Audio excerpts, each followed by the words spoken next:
entonces la chapa va en esta dirección, y lo que se hace es reducir el espesor, y en este caso también tendrían fuerzas de compresión directa.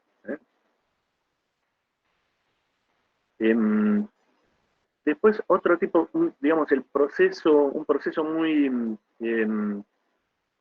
utilizado, sobre todo en aluminio, menos utilizado en acero, pero muy utilizado en aluminio, es el proceso que se llama extrusión, donde yo ahora, digamos, la fuerza sobre esto tendría que tener simetría de revolución, esta pieza que tiene en gris, ¿no? Lo que estoy haciendo, fíjense, es forzar este material, que vendría a ser un cilindro, a pasar por una, por una matriz, que esto tiene una forma, supónganse, en el caso del perfil que se usa para fabricar un marco de ventana, es una forma compleja, muy diferente al cilindro que estoy alimentando, pero básicamente lo que hago es empujar con un pistón. Esta pieza que ustedes tienen acá tiene simetría de revolución, esto sería un cilindro, entonces esto es básicamente un cilindro con un pistón que empuja y fuerza el material a pasar por una matriz. En la zona de la matriz el estado tensional es complejo, ¿no es cierto? Pero fíjense que básicamente lo que estamos haciendo es comprimir. El pistón comprime de manera directa, pero por reacción contra las paredes de la cámara, yo tengo compresión actuando sobre ese cilindro, en el sentido de las flechitas que tienen ahí mostradas. Esta función se llama extrusión y el tipo de esfuerzo es de compresión indirecta. Y otro proceso muy corriente donde tienen compresión indirecta es este proceso que se llama trefilado. Esto es un alambre, lo que están pasando por acá. O sea que esta pieza de la matriz en este caso tendría simetría de revolución. Y esto que tienen acá es un alambre, que tiene sección circular. Y este proceso se usa para reducir el diámetro. Entonces, yo lo que estoy haciendo acá es tirar de este extremo del alambre, pero por reacción contra las paredes de la matriz. Fíjense que el esfuerzo es de compresión indirecta, ese es el esfuerzo que está haciendo que la pieza se deforme plásticamente y está disminuyendo el diámetro. Otro tipo de proceso donde en realidad acá es más complejo el estado tensional y tienen una mezcla de plegado y de flexión, es lo que se llama embutido profundo. Este es un disco de chapa, originalmente acá ya se empezó a deformar, y esto es un punzón. Esta piecita tiene simetría de revolución, también es un cilindrito. Y esta pieza que tienen abajo es una matriz, esto es una perforación con simetría de revolución. Entonces lo que se hace es empujar la chapa con el punzón y obligarla a meterse en la matriz, con lo cual uno termina fabricando un vasito en este caso. Estamos, en realidad acá el estado tensional es bastante complejo y tienen tracción, tienen compresión y tienen flexión en la chapa dependiendo del punto en el que se pasa. Esto vamos a ver en una clase en particular. Y un proceso muy... ¿Alguien pregunta? Profe, Sí. que sea dimensión de revolución quiere decir que sea redondo, es una pregunta repago seguro. Cilíndrico. Cilíndrico, claro, está bien, perfecto. Cilíndrico, claro. Porque acá una de las chicas me retó pero fíjate que este dibujó igual. Por simplicidad no dibujan un eje, ¿viste? Es así, estos dibujitos, estos esquemitas son así. Sí, el punzón es un cilindro metálico. Y vos después tendrías una pieza con un agujero cilíndrico, acá, que sería la matriz. Perfecto, perfecto, gracias. Ok. Un proceso muy corriente, esto es muy, muy usado, es cuando yo tengo una chapita que en realidad así, una chapa plana, digamos, no me sirve de demasiado en ingeniería. Entonces le quiero dar momento de inercia y fabricarme algún perfil, algo que sea útil. Entonces lo doblo básicamente. De vuelta tengo matriz, en este caso esto no tiene simetría de revolución, sino que tendría esta forma de cuña y tengo simetría de extrusión, ¿cierto? O sea que esta forma se repite si me muevo en dirección perpendicular a la pantalla, ¿estamos? Tiene simetría de extrusión. Y lo que hago es básicamente doblarla, puede ser más compleja que esto, después vamos a ver.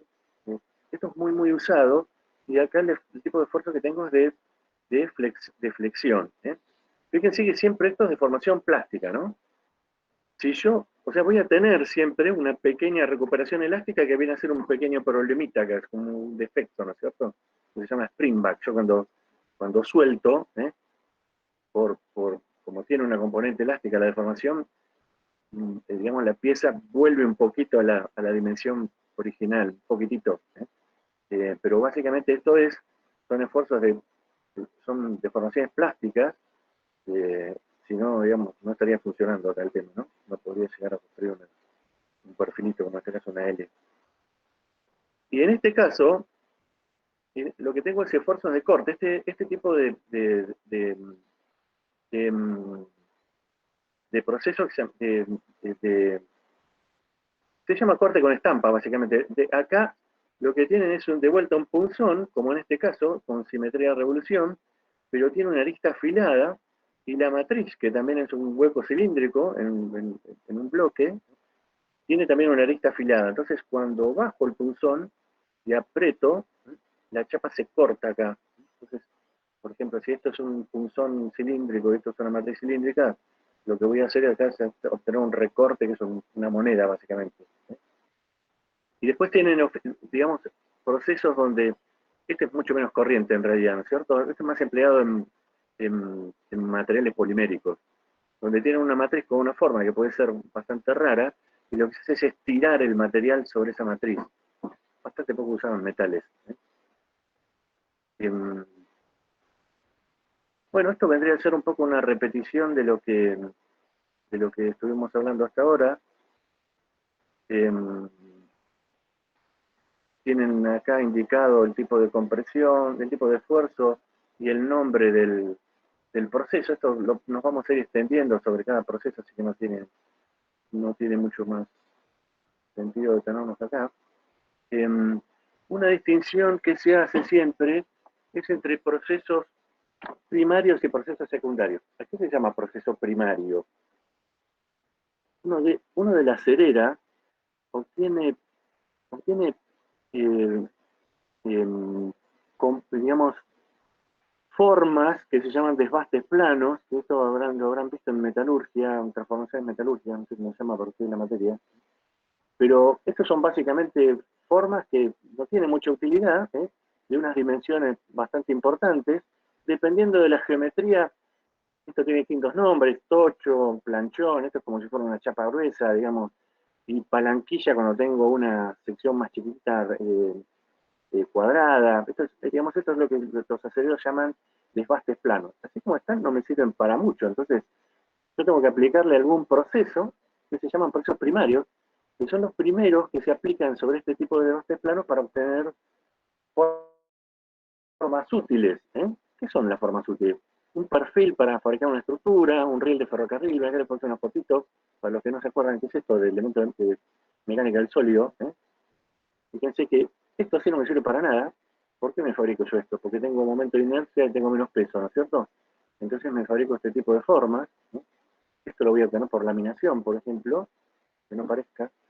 Pero digamos, ¿se entiende la idea? Por eso primario, yo de estos desbastes planos aplico un primer proceso, que siempre va a ser en caliente, para obtener una forma útil. En este caso, que son rieles de ferrocarril.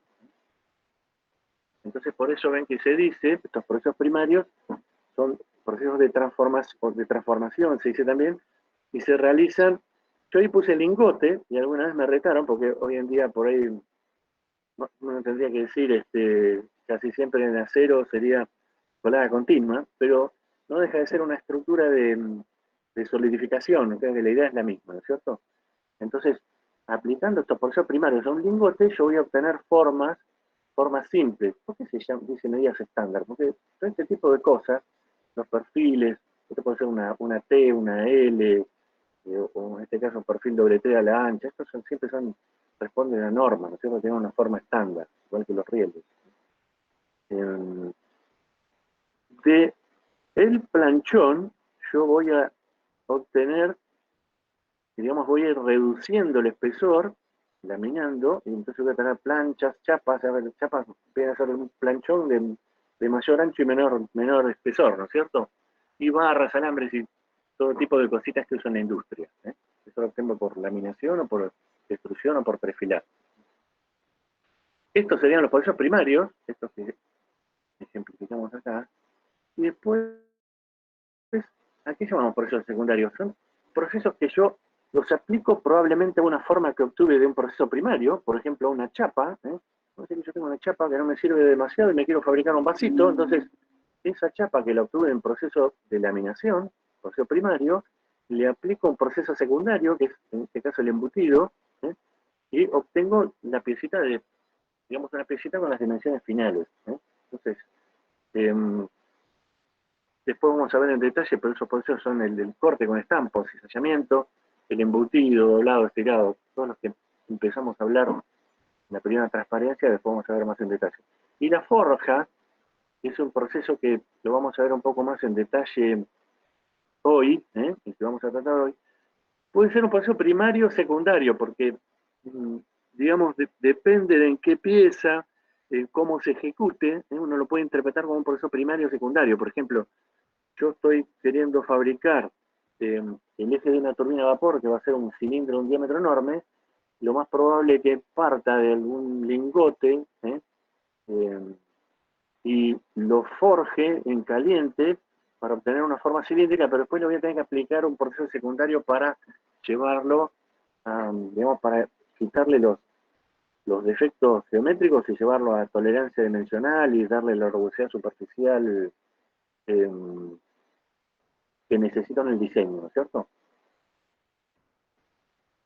Bueno, ¿cuáles son los objetivos principales del conformado plástico? Uno ya lo dijimos, es obtener formas útiles a partir de un lingote. En el caso de la colada continua es más o menos lo mismo, chicos, porque yo lo que voy a obtener es un planchón, no voy a tener un lingote como acá, se lo puse para ejemplificar todas las cosas indeseables que aparecen en el proceso de solidificación que queremos eliminar con el conformado plástico, ¿no?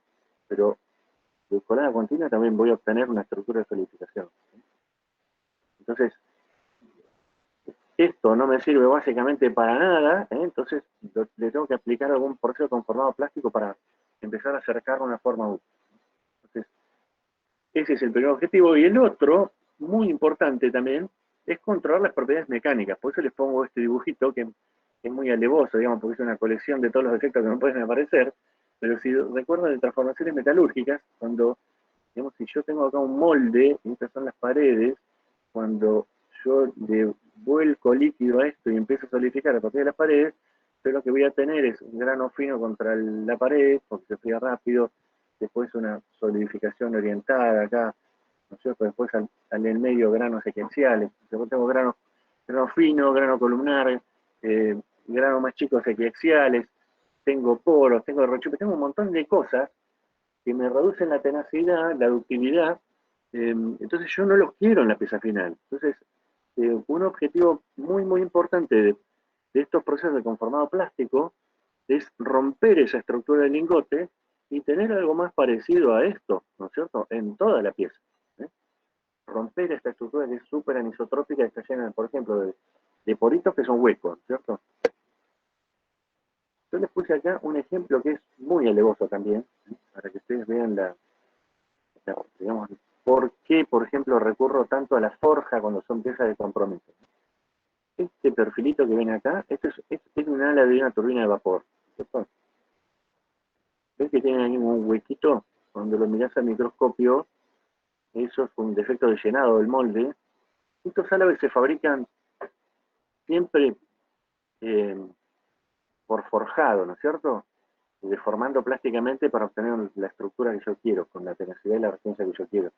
Y en este caso, lo que pasó es que alguien decidió hacer un pequeño experimento, y hacerlo fundido para reducir el costo, pero tuvieron un pequeño problema de control de calidad, entonces vemos que hay un defecto de llenado ahí, ¿sí? Si lo mirás más de cerca ves que es un tremendo agujero y acá ves la microestructura. Bueno, la pieza estaba llena de este tipo de defectos cerca de la raíz del álave y esto terminó produciendo una rotura catastrófica y destruyendo un equipo que cuesta varios cientos de miles de dólares, ¿no?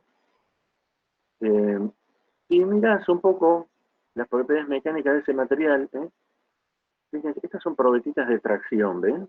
Entonces, este material, esta probeta fue extraída de un álave forjado, ¿no es cierto?, siguiendo el procedimiento correcto. Entonces, perdón, esta Fíjense que tiene estricción, tiene un alargamiento mucho más grande que esta, y rompió un copa y cono. Esta es la clásica de material dúctil, ¿no es cierto? Mientras que esta otra fue obtenida de esta pieza, y falló de manera frágil. Fíjense la forma que tiene la fractura, se deformó mucho menos, o sea, tiene muchísimo menos utilidad. Y si uno miraba en particular esta probeta tenía, digamos, defectos en el material, muy alevoso. Tengo una consulta, profe, pero Sí, eso no lo puedes corregir como un tratamiento térmico, es ¿no? decir, o sea, ¿Cómo hace? Es muy- o sea, eso lo fundiste en vez de forjado. Después hacer un tratamiento térmico para cambiar el grano. Pero, ¿y el agujero? No, el agujero no, está bien, sí, ahí ya. Por ahí no sé, o sea, rectificar, se me ocurre si es superficial, rectificarlo. No, padre, este es un corte, mirá. Este es un árabe que tenía eh, más de medio metro de longitud, un árabe de baja presión. Esto está cortado, ponele a 15 centímetros de la base. Pero el árabe sigue en dirección tuya, como 30 centímetros más. Eso está en el medio de la pieza. Pero es muy buena tu pregunta, porque vos fíjate, mirá, ves que no está mal poner un lingote. Fíjate que si vos tuvieras esto, y capaz que yo diría, bueno, pero le pongo un tratamiento térmico y le saco digamos, toda esta anisotropía, pero si esto no tiene deformación plástica, ¿cómo hace para recristalizar acá? Claro, no, o sea, yo mi pregunta era por eso, o sea, creí que, por ejemplo, el tema de las probetas, por ahí, Está como una... perfecto. No podés, no podés. Bien. La manera, supone, está perfecta la pregunta, mira, supone que yo quiero reformar esta estructura, ¿no es cierto? ¿Qué voy a tener que hacer? Lo lamino, lo pongo acá, entonces cuando lo hago pasar, la deformo, y como tiene una deformación, y le doy una temperatura elevada, recristaliza, ¿entendés? Pero si yo no le doy deformación, no va a recristalizar. Si yo le doy temperatura, lo más probable es que este grano crezca, termine de ser un desastre. ¿Estamos? Eh, Cosa es que no fue la única vez que yo vi cosas así, experimentos digamos, tercermundistas. Estas son piezas, por ejemplo, de origen alemán. Lo vi también en algún eje de una turbobomba donde quieren hacer esto de fundirlo, y no hay manera, porque ahora vas a ver qué es lo que pasa con el forjado. Profe, Señora. ¿el forjado es mucho más caro que el fundido? Yes, sir. Claro. Bien, este grupo lo veo afilado. Has dado en la tecla.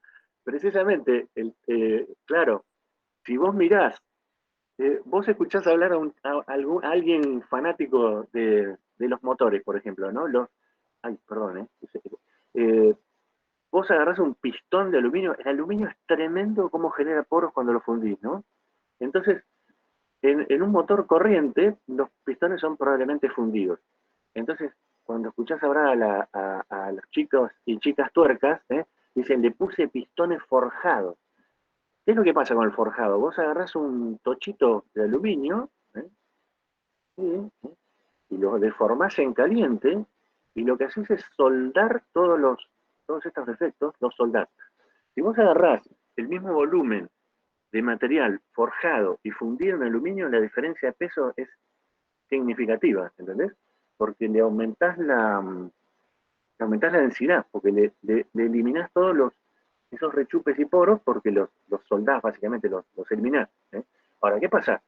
Respecto de la pieza fundida, porque probablemente ese tochito que vos empezaste a forjar lo obtuviste por fundición. Entonces, probablemente no, lo obtuviste por fundición. Entonces, estás agregando un, un paso bastante complejo. Vamos a ver que los equipos son importantes, son grandes, consumen energía, tenés que tener un horno para recalentar la pieza y una lista larga de etcétera. O sea, es un proceso eh, relativamente caro, no voy a decir complejo, porque hoy en día, digamos, la gente que hace forja ya lo tiene digamos, muy aceitado, pero, digamos, es un proceso que tiene su know-how, y, y efectivamente le agrega costo, por eso la gente lo dice como digamos, como te dice orgullosa, ¿no? Tiene pistones forjados, porque son mucho más caros, ¿eh?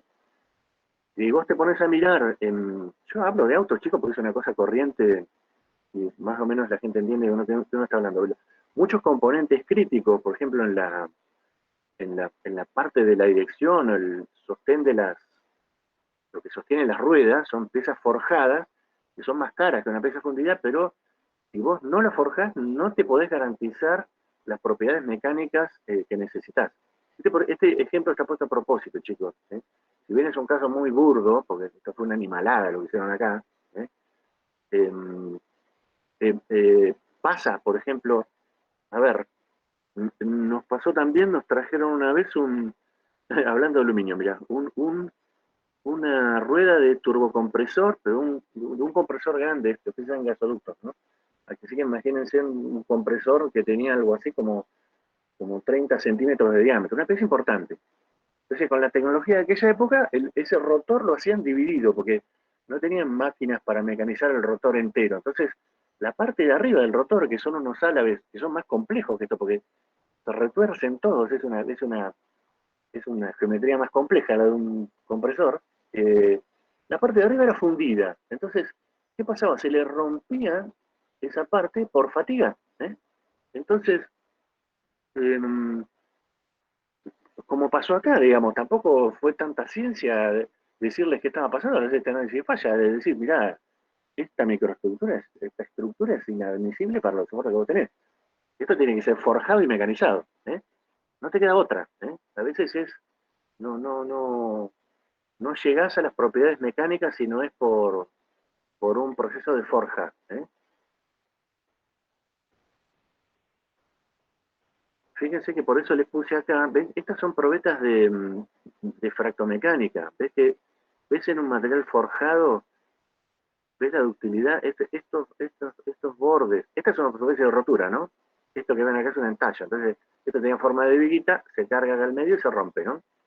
Esta zonita de acá es la prefisura por fatiga. Entonces, al romperse, ves que esa superficie rugosa, bien dúctil, ¿eh? Y esa curvatura que ves es por la ductilidad, ¿eh? Esos labios con tanta ductilidad. Y acá no tenés cero ductilidad, ¿eh? O sea que no solo tenés mucha menos resistencia, sino también tenés mucha menos ductilidad cuando, eh, cuando no forjas. Profe, le hago una pregunta. Sí, señor. En el caso de las piezas iniciales, lo que decíamos los lingotes, en Sí. ese caso, ¿qué proceso se usaría? ¿Se hace por fundido? Claro, porque esto se obtiene mirá, si vos tenés un lingote como este, viniste con una cuchara y lo volcaste, ¿no?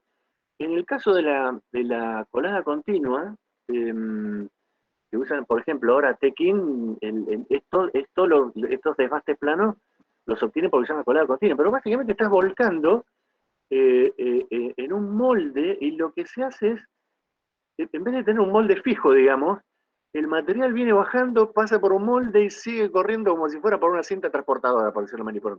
Y se va solidificando en todo ese proceso, ¿entendés? Es mucho más rápido que ir haciendo un molde, después otro molde, después otro molde, ¿entendés? Se llama colada continua. Es una variación de esto, ¿eh? Pero siempre partís digamos, de una fundición, si se quiere, ¿estamos? Lo que pasa es que no Bien, es fundir acero fundido con fundición de hierro, chicos, ¿eh? ¿Entendés? Porque cuando uno dice fundido, todos piensan, una fundición. No, estoy hablando acá esto es un acero fundido, ¿eh? Guarda, ¿eh? ¿Estamos? Porque una fundición, probablemente ustedes vieron en transformaciones metalúrgicas, se hacen piezas de muy buena calidad y bastante resistencia, ¿eh? Si haces un ADI, por ejemplo, ¿eh? Es una fundición con tratamiento térmico especial y bla, bla, bla, bla. De cualquier manera hay que ser bastante jugado para poder. Los chicos de metalurgia me van a matar, pero en muchas piezas que se usan forjadas, no va a poner que no te animes a usar ADI o alguna cosa de eso. Este es un acero de alta resistencia, que fundiste una especie de una palanquilla como esta, y después a esto lo forjás y después lo mecanizás para darle la formita a esta que vos necesitas. ¿Tá? Haces una preforma en realidad con el forjado y después lo vas a tener que mecanizar. Así que va a aplicar otro proceso, ¿eh? De mecanizado por arranque de viruta, que es lo que vamos a ver después, ¿eh? ¿Se entiende la idea? bien, profe, gracias. Sí. Bueno, efecto de la temperatura y la velocidad de formación. Como se imaginarán, para para yo conseguir hacer esto, digamos, fundir estas cosas y recristalizar suponete que yo acá quiero recristalizar, ¿no es cierto? Y llevar toda la estructura de un cráneo equiaxial más chiquito, de mayor resistencia, mayor tenacidad, menor temperatura de transición, yo lo voy a tener que calentar y deformar. Y aparte, el tema de levantar la temperatura de la pieza, como se imaginarán, es súper importante para reducir los esfuerzos, porque los materiales, digamos, los metales, cuando yo los caliento, los termino trabajando en un estado prácticamente, es una pasta el material, ¿cierto? De otra manera, los esfuerzos implicados serían enormes, entonces los equipos que ya van a ver que son igual bastante grandes, importantes, son caros, directamente se haría impracticable si yo siempre tengo que trabajar en frío. Vamos a ver que se usa trabajo en frío, pero con ciertas restricciones. Por lo general, trabajo a temperatura. Entonces, ¿en qué rango de temperatura? Vamos a seguir hablando de esto, pero entre TM es la temperatura de fusión del material, del metal, entre 0,5 y 0,75 de la temperatura de fusión. Entonces, eso va a permitir que el material recristalice cuando yo lo estoy trabajando. ¿Cuál sería la idea? Esto que tienen acá es este proceso de laminación, ¿no? Donde yo tengo los rodillos y estoy haciendo pasar una piecita, ¿no?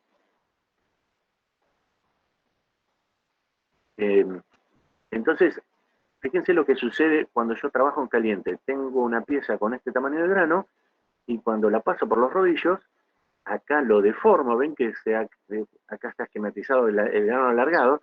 Como estoy a temperatura elevada, por encima de la temperatura de recristalización, y le apliqué una deformación, entonces el material recristaliza.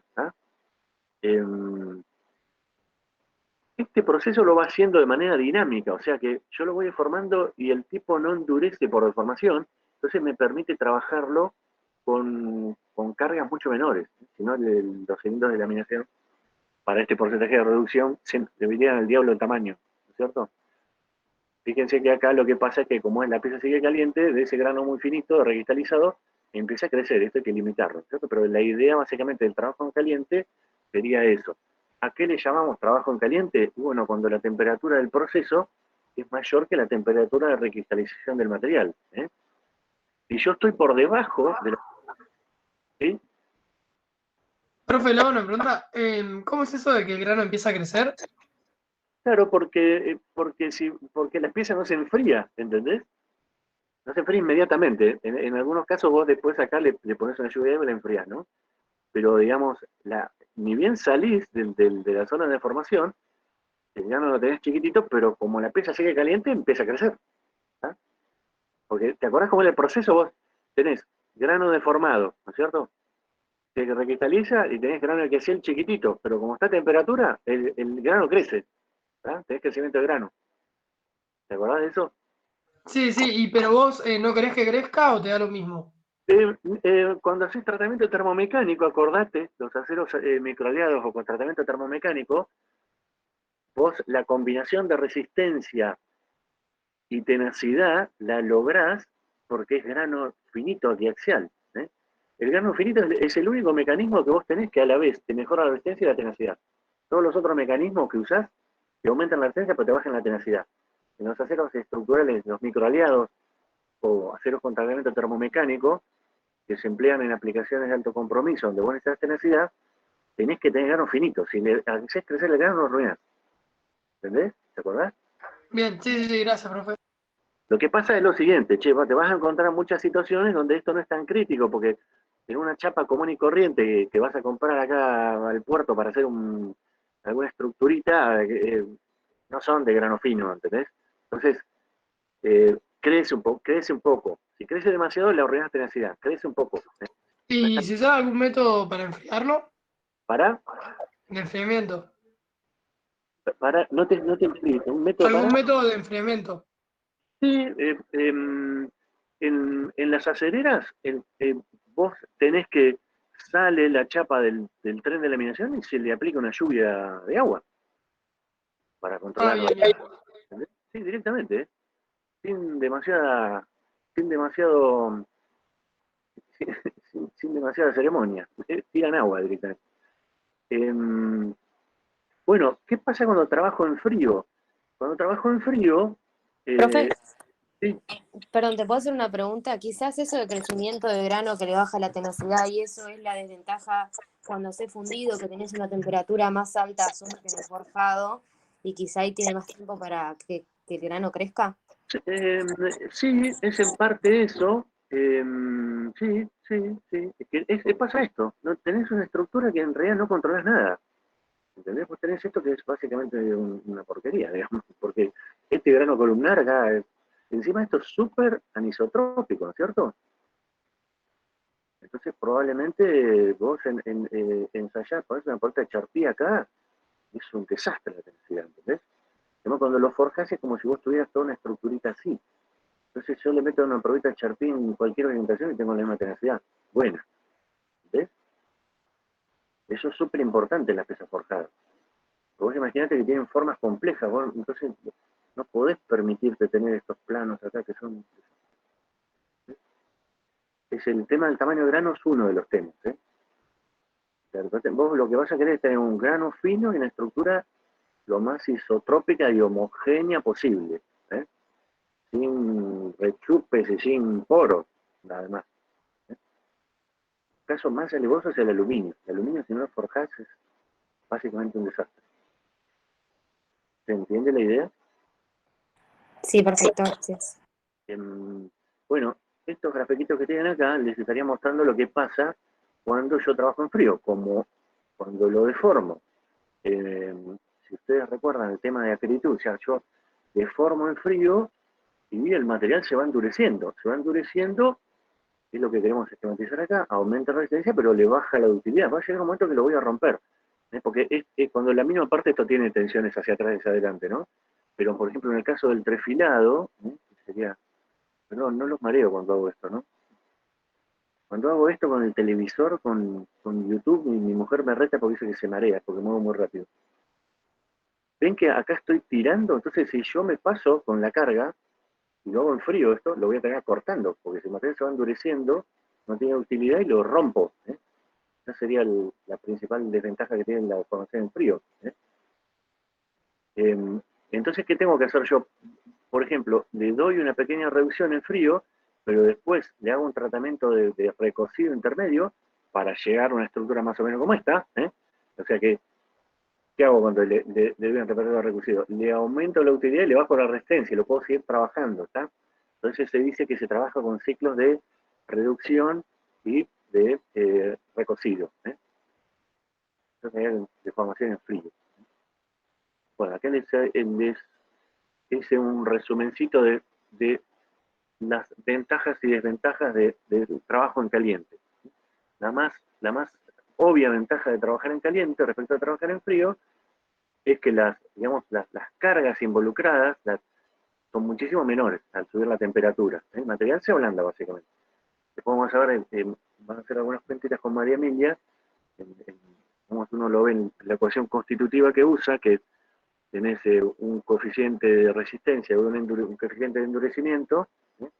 Y esos dos valores disminuyen marcadamente cuando aumenta la temperatura. El material se ablanda. Entonces, necesito hacer menos esfuerzo, las cargas son menores, el equipo no es tan grande, consumo menos cantidad de energía.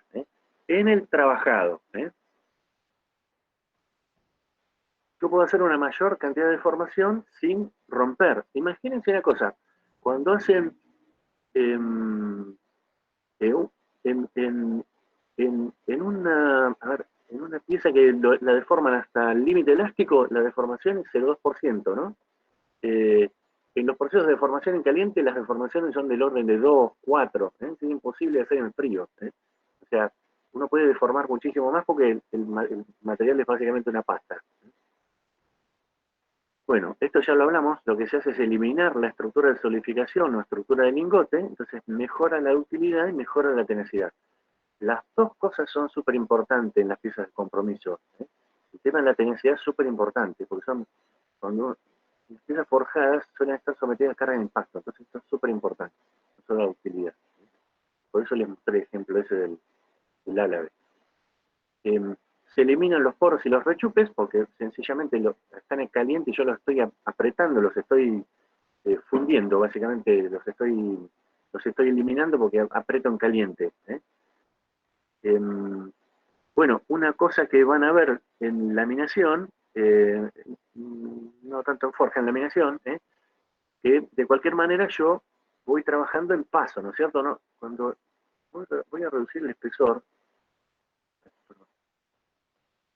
laminación, no voy a querer, si yo voy, supóngase, de 100 milímetros a 30 milímetros, no voy a hacer en una sola pasada. Se hacen una serie de pasadas, entonces, en las primeras, por ahí, digamos, trabajo con una temperatura más alta, con una reducción no tan grande, y la estructura que obtengo no es tan buena, y entonces lo que hago en las últimas pasadas es precisamente para evitar esto que le llamó la atención a ustedes, para evitar este crecimiento de grano, se baja la temperatura, a lo que se llama temperatura de terminación, y para que recristalice, lo que hago es darle un mayor porcentaje de deformación. ¿Se acuerdan que, digamos, son las dos cosas que influyen, ¿no? Qué tan rápido recristaliza, el material depende de cuánto deformo y de qué temperatura le pongo. Entonces, cuando voy a terminar, en la pasada terminación, le bajo la temperatura para que no crezca tanto y le aumento el porcentaje de deformación. Es un detalle. Bueno, ¿y qué desventajas tengo? Tiene varias desventajas. Que no quiere decir que no se use. No me queda otra que forjar en caliente. Digamos, quemado es un término un poquito de taller. ¿Qué significa esto? ¿Se acuerdan de transformaciones metalúrgicas? Que en la estructura del material, la composición química, no es exactamente homogénea cuando se solidifica una pieza, sino que tenés segregación, ¿no es cierto? Entonces, eso significa que sobre los bordes de grano, sobre los límites de grano, probablemente tenés como una peliculita de material de menor punto de fusión que el centro. Entonces, si yo me paso de temperatura, lo que va a pasar es que se va a fundir el borde de grano, básicamente. Entonces, cuando le aplico presión, la pieza se desarma. Esto es una cosa que aprendieron, digamos, me imagino las caras de la gente cuando la pieza se empezaba a desintegrar porque estaban trabajando a una temperatura demasiado alta. Eso tiene que ver con la calidad del material, ¿no? Pero digamos, esto hay que tratar de evitarlo, por eso que se le pone este límite de máximo 0,75 puntos de fusión, ¿está?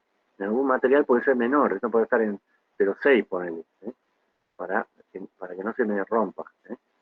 Y otra cosa que van a ver, lo que pueden hacer, chicos, con esto, y después van a ver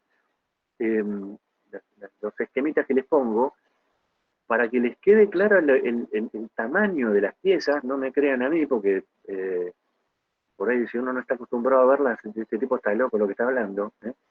Tienen montones de videos en YouTube, por ejemplo. Si ustedes ponen forja o forging en inglés, se van a encontrar montones de videos y van a ver, por ejemplo, esto que les cuento acá, ¿no es cierto?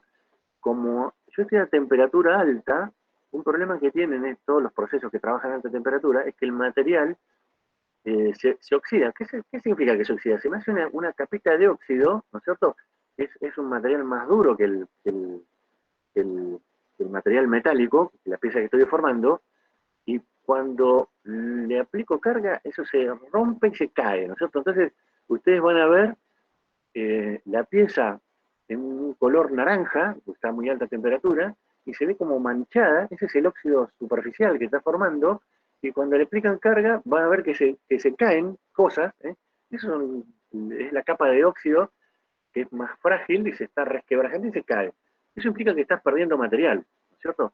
Pero tiene otra implicación eso, y es que imagínate las tolerancias que podés llegar a obtener, y la rugosidad superficial si vos estás teniendo ese proceso que está cayendo material, la parte del óxido no se cae, entonces lo aprieto contra el material y le genero, y eso es una cosa que se ve mucho en la chapa laminada en caliente, ¿cierto? Yo empiezo a pulir cuando tiene el óxido superficial y veo que tiene como partes más bajas, ¿no es cierto? Eso es porque el proceso de deformación lo que hizo fue que recalcar el óxido contra el material, una parte que quedó la capita de óxido. Entonces, tiene una terminación superficial bastante mala. Otro problema es que van a tener una capita en acero, ¿no es cierto? Una capita muy superficial donde el contenido de carbono baja, porque yo lo tuve a muy alta temperatura, entonces se va, entonces voy a tener una capita blanda superficial, chiquita, pero la voy a tener. ¿Por qué esto no representa muchas veces un problema? Porque en las piezas forjadas, sobre todo, la chapa laminada y caliente probablemente la uso como está, pero digamos es para estructuras que no tienen tanto compromiso. Pero las piezas forjadas, como no llego a una tolerancia buena, dimensional, las voy a mecanizar. O sea, esta capita la voy a eliminar porque la voy a mecanizar, ¿no es cierto? Después van a ver en qué consiste, pero la saco esa capita superficial para llegar a tolerancia, la elimino. Un problema que tienen los materiales reactivos, y recuerden, los materiales reactivos, titanio, magnesio, es que forman un óxido superficial, pero a eso se le llama contaminación vulgarmente, ¿no es cierto? Pero el problema es que no es que simplemente que se mancha el material como aceros inoxidables, están pulidos, yo lo sueldo y se pone azul, porque se genera óxido. Acá, cuando se oxidan, se fragilizan, o sea, se me va a romper la pieza. Entonces, es un problema que tienen estos materiales. Si vos tenés que forjar titanio, lo vas a tener que hacer en una atmósfera controlada, porque si lo pones en contacto con el oxígeno, se va a fragilizar y la pieza no va a servir. Entonces eso aumenta muchísimo el costo del forjado, ¿cierto? Bueno, el tema de las propiedades mecánicas no uniformes es por lo siguiente, ¿no es cierto? Fíjense que en este esquema uno está como dibujando una estructura que es uniforme si miro a través del espesor. Eso no es exactamente lo que pasa, sino que lo que pasa es que es como que uno tiene un poco más de deformación sobre la superficie superior e inferior, desde acá, mayor deformación que en el centro. Entonces, me tiende a quedar un tamaño de grano más grueso en el centro que en la superficie de la chapa. Esto va a ser más importante en la medida que los espesores sean más grandes. ¿Cómo se da cuenta uno de esto? Si ustedes miran en detalle la hoja de datos de una chapa, de la misma especificación, supónganse que dicen hazme 506 grados 70, ¿no es cierto? Pero resulta que la composición química que te dan no es la misma por una chapa de 6 milímetros que por una chapa de 25. Tiene más carbono la de 25. ¿Por qué es eso? Porque como el acerero sabe que esto está pasando, que en el medio va a tener un tamaño de grano más grande, entonces esto implica una pérdida de resistencia, eso lo tiene que balancear aumentando el contenido de carbono. Es por este tema. Este tema es más importante en la medida que los espesores son más grandes. Uno tiene una cierta... no es homogénea la microestructura y por lo tanto no son homogéneas las propiedades mecánicas, ¿cierto? Bueno, este es un tema, esto lo agregué este año, porque esto antes no se hablaba, pero ahora sí. Fíjate que es medio contradictorio con esto, ¿no? Porque decir, bueno, yo trabajo a alta temperatura, entonces el esfuerzo que hago es menor, entonces consumo menos energía, pero guarda con el análisis completo, porque esa es la energía que consume la máquina cuando está deformando, pero como vos tenés que calentar la pieza, tenés un consumo de energía al calentar. Entonces, como hoy en día todo el mundo está súper atento a los procesos que sean sostenibles, que cuánta energía consume, esto es una cosa que se habla, guarda con la cuenta, porque acá tenés un consumo de energía, no es que se consuma poca energía al deformar en caliente, porque tenés que calentarla. De una pieza grande es una cantidad de energía importante. Profe, le hago una pregunta. Sí. ¿Por qué queda con mayor tamaño de grano en lo que sería el centro? Porque como ¿Se vos te enfría más rápido el exterior? hay algo de eso, hay algo del tema de que vos tenés un proceso de transferencia de calor acá, entonces imagínate que si lo que tenés expuesto en la atmósfera son las superficies, se enfrían más rápido, lógicamente, el centro está un poquito más caliente. Pero hay otro motivo más y es que la deformación no es homogénea, sino que te deforma más la capita superficial que el centro.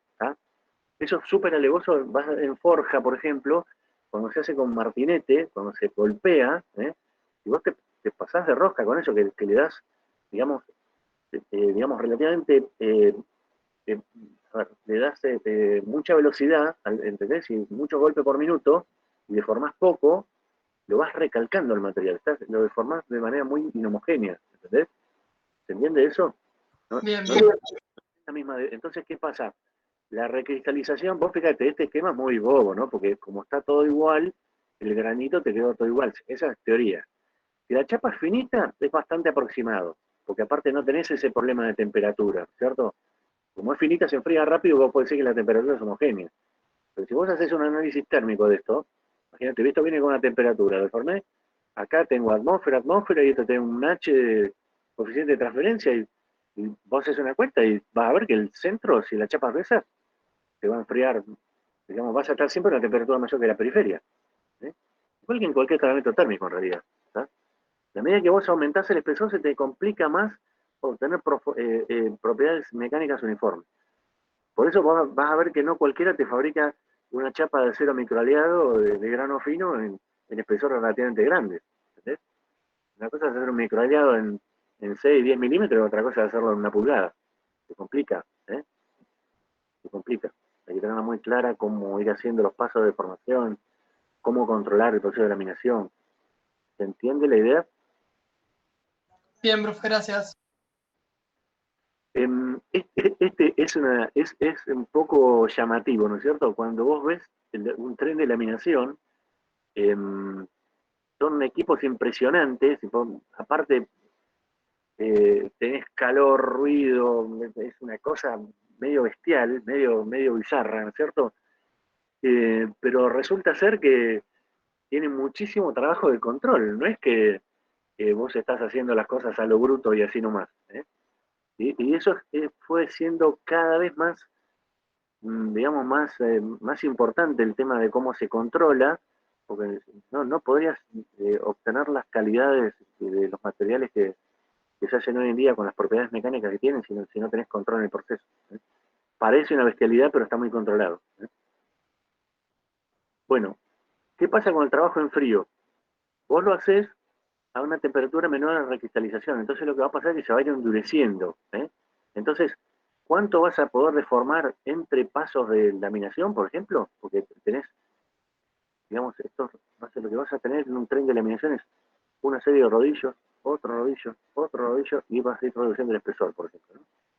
Entonces, ¿qué es lo que va a pasar? Si vos querés seguir deformando, en algún punto probablemente vas a tener que hacer un recocido intermedio. Si no, lo vas a romper el material. ¿Tá? Ahora, ¿qué es lo que te permite hacer el trabajo en frío? Y es lo que se hace, que vos controlando la cantidad de deformación, podés hacer lo que se llama, temper es la dureza básicamente, chicos, o sea, para distintas aplicaciones, a veces yo quiero una chapa muy dúctil, supóngase que yo estoy queriendo fabricar un vasito por embutido profundo, como eso que veíamos al principio, ahí necesitas un material muy dúctil, porque si no se va a romper cuando lo pregás y lo... Sí. ¿Alguien preguntó algo? Ahora, en otras situaciones vos que vas a querer tener más un comportamiento tipo resorte, o sea, que yo lo deformo en material y se deforme elásticamente y no se plastifique. Entonces, eso se puede hacer muy bien con el laminado en frío. En laminación, por ejemplo, en las chapas, lo usual es que yo primero deformo en caliente y esa chapa laminada en caliente es la materia prima para el tren de laminación en frío. Entonces, la chapa laminada en caliente es un espesor relativamente grande y de ahí yo saco chapas que por ahí tienen 1 milímetro, 0,6 milímetros, un espesor mucho más chiquito, pero una resistencia mucho más grande. Y vamos a ver otra serie de ventajas. Ahora, también van a ser más uniformes las propiedades mecánicas porque los espesores son menores, ¿no es cierto? Y el control de las propiedades mecánicas es precisamente porque yo ahí, digamos, en esas que son pasadas finales en realidad, yo puedo regular exactamente con qué dureza sale la chapa del tren de laminación. O sea, tengo más control de la resistencia. No voy a tener oxidación y no voy a tener decarburación superficial. La rugosidad superficial la puedo controlar porque tiene que ver con la rugosidad del rodillo de laminación, por ejemplo, hablando de laminación, ¿cierto? Entonces voy a tener muy buena terminación superficial, una baja rugosidad, y las tolerancias van a ser mucho más estrechas. Imagínense ustedes cuando yo estoy en caliente que yo estoy deformando y esto se dilata, se contrae, entonces Ya por solo hecho que yo estoy teniendo contracciones y dilataciones y una distribución no uniforme de temperatura, es muy difícil controlar la dimensión final del producto. Siempre van a ser tolerancias mucho más abiertas, ¿eh? Y rugosidades superficiales mucho mayores, ¿eh? Bueno, ¿cuál es la desventaja del trabajado en frío? Bueno, a la inversa de lo que pasa con el trabajado en caliente, vas a necesitar digamos, aplicar unas presiones mucho mayores, las cargas van a ser mayores, ¿eh? Por lo tanto, los equipos tienen un tamaño importante, el consumo de potencia es grande. Profe, Sí, te hago una pregunta, no sé si escuché mal, lo habías dicho que primero pasaba en caliente a veces y después iba a frío, se trabajaba en frío. en laminación sí, tenés primero laminás en caliente, fíjate que vos salís, porque fíjate cómo es la lógica de esto. Vos salís de un tremendo pedazo de, qué sé yo, un planchón así, ¿entendés? Que por ahí tiene, no sé, 300 milímetros de espesor. Y esta chapa tiene 6,35. Bueno, 6,35 podría ser laminada en caliente todavía, pero suponete una chapa una chapa de 1 milímetro, vas a fabricar una heladera, entonces la chapita es de medio milímetro, es una chapita de buena resistencia, ¿eh? Entonces vos primero vas a laminar en caliente para irle reduciendo el espesor y recién sobre el final, cuando, digamos, por ahí tenés una chapa de 2, 3 milímetros, y ahí te pasás un tren de laminación en frío para llevar al espesor, a ese espesor más chiquito, de ponerle 0,6, 0,5, 1 milímetro, con una chapa de más resistencia. Aparte, les comento, digamos, la terminología de taller. A este tipo de cosas, las chapas laminadas en caliente le dicen chapa negra. ¿Por qué chapa negra? Porque tiene toda la capa de óxido de laminación, que es un material negro adherido, ¿cierto? Y a la chapa de laminar en frío es chapa blanca. ¿Por qué? Porque es una chapa brillante, que vos, digamos, lo primero que se hace es decaparla esta, de hecho, que tiene el óxido superficial, se quita, y recién después se lamina en frío. Entonces ves una chapa brillante con una rugosidad superficial muy controlada. Es como lógico que vos hagas eso, porque no vas a poder obtener la misma calidad superficial y la tolerancia dimensional en una chapa laminada en caliente que en una en frío. ¿Está? Claro, mi duda iba por ahí, si ya tenía rugosidad en caliente, claro, vos le sacás el óxido, lo de arriba y después ahí la pasás por frío. Es Esa uno es de mi los duda. objetivos, ¿eh? Es uno de los objetivos, porque tiene todo un proceso de decapado y de limpieza antes de entrar al tren de laminación en frío. Entonces se empieza a laminar y se controla la rugosidad del rodillo, de hecho, y tenés una muy buena calidad superficial en la chapa terminada. ¿Ah? Aparte, vos imaginate que después tiene un auto, ¿no es cierto? Pero poner un avión mejor, que lo hiciste con chapa de aluminio. No podés tener una tolerancia muy abierta, porque vos te pasás de 0,6 a 0,7 milímetros y le agregaste kilos que el flaco no quiere. Perdón, que el ingeniero no, que, digamos, son, ¿entendés? No podés, sí o sí tenés que ir a un proceso de laminado en frío porque controlás mejor la calidad y la tolerancia, ¿tá? Y las propiedades mecánicas. Bárbaro. Bueno. Eh, bueno, este es un ejemplito. Igual yo tengo cierta, cuando hago proceso de conformado, tengo cierta anisotropía, pero ven que lo que tengo, por ejemplo, en un proceso en un laminado en caliente, como yo digamos, lo estoy estirando de alguna manera el material, ven que está como bandeado, ¿eh? Esto puede ser un material ferrítico perlita, eso no son inclusiones, es perlita, ¿no? Pero ves que tiene una estructura de bandas, si yo charpí en distintas orientaciones y tracción me va a dar una cierta, siempre me queda una cierta anisotropía. En el caso de la forja, esto es una macro, ¿cierto? Que tiene como una forma acá de bulón, esa orientación se aprovecha porque la fibra es como que me copia la formita de los concentradores y eso es lo que mejora tanto la resistencia a la fatiga de las piezas forjadas. Esto contesta también una de las preguntas de alguna de ustedes, ¿no? Que la forja tiene esta otra cuestión. Si fuera una pieza fundida, vos por ahí tendrías poner un grano más o menos uniforme acá. Y eso no es lo que pasa en en la pieza forjada. En la pieza forjada te aparece una orientación de la microestructura que es favorable para la fatiga. Es una cosa muy, muy deseada, buscada de la forja, porque son piezas que están sometidas a carga dinámica, entonces la fatiga es súper, súper importante. Bueno, y ya pasaríamos, ¿alguna pregunta? Paso a forja. Bueno, esto ya lo habíamos descrito un poquito al principio. Este proceso de forja, chicos, es, digamos, el más antiguo, tradicional que se puedan imaginar. Es la forma en que empezó a trabajar el ser humano los metales desde que se descubrieron. O sea que hablamos de 5.000 años o alguna cosa así. Básicamente, empezar a golpear el metal para llevarlo a alguna forma. Con esa imaginación que tiene el ser humano, a algunos se le habrá ocurrido meterlo en el fuego a ver qué pasaba, y se dio cuenta que cuando lo golpeaba se ablandaba, entonces empezaron a desarrollar el tema y terminaron haciendo alguna fragua en algún momento para calentar el material, y básicamente para aplicarle carga lo golpeaban con un martillo. Y ese es el famoso herrero de la época medieval, fragua y martillo, y ibas deformando la pieza para hacer alguna joya, pero básicamente, tal como era la costumbre de la época, para fabricar un hacha o alguna espada para ir a romperle la cabeza al vecino, que esa siempre fue la tradición del ser humano. Bueno, por eso fíjense que acá tenemos esta distinción, es muy básica.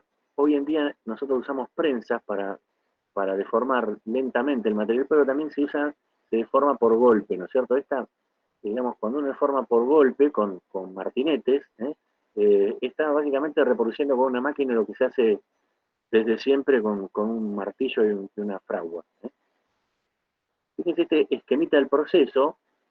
En principio, supónganse que esto es un cilindrito, uno podría decir, bueno, yo esto lo caliento y aprieto entre estas dos piezas que se llaman estampas. Entonces, esto, ¿por qué le digo forja libre? Porque fíjense que simplemente tengo dos estampas planas y aprieto y el tipo va a salir para los costados del material, no le queda otra, ¿cierto?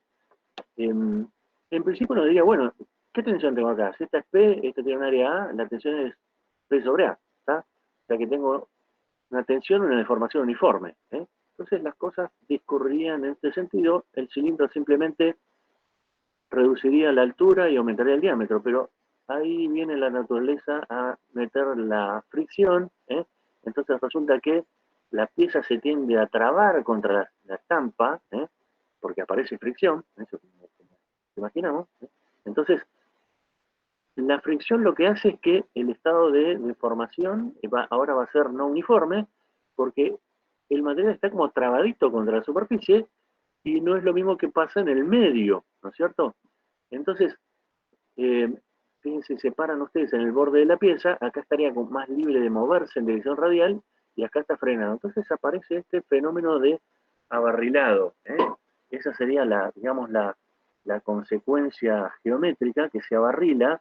La consecuencia en el estado de deformaciones y tensiones es que me va a aparecer una deformación no uniforme acá. Eso vamos a tener que ver cómo se tiene en cuenta de manera aproximada en las cuentas que se hacen para estimar la carga. Pero es inevitable, se puede reducir, porque en caliente no puede usar vidrio para vidrio molido para lubricar, hay técnicas de lubricación. Las estampas se pulen, o sea, para que tengas menor coeficiente de roce, pero se puede morigerar, digamos, pero siempre va a estar la fricción.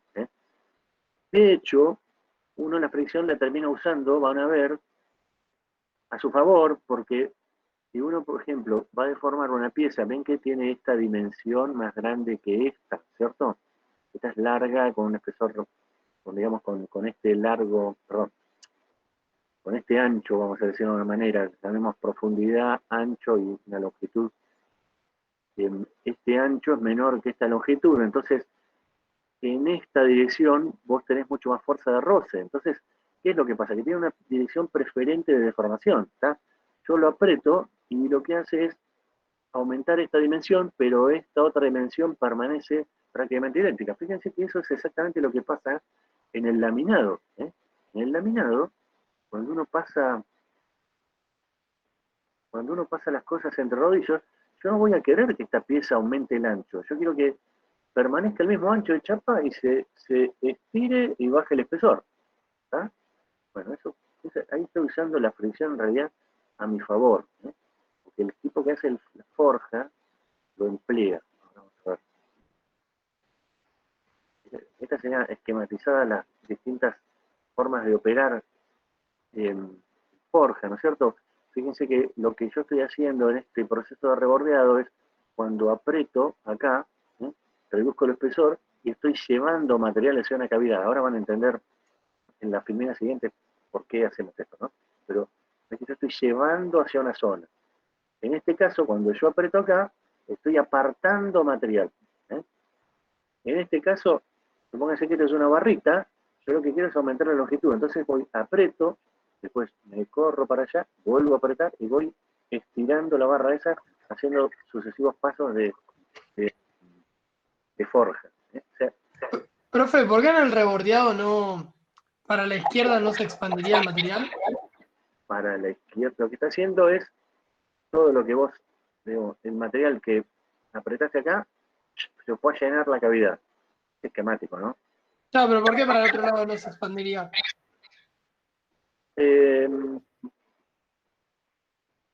Sí, no es mala su pregunta. Claro, a ver,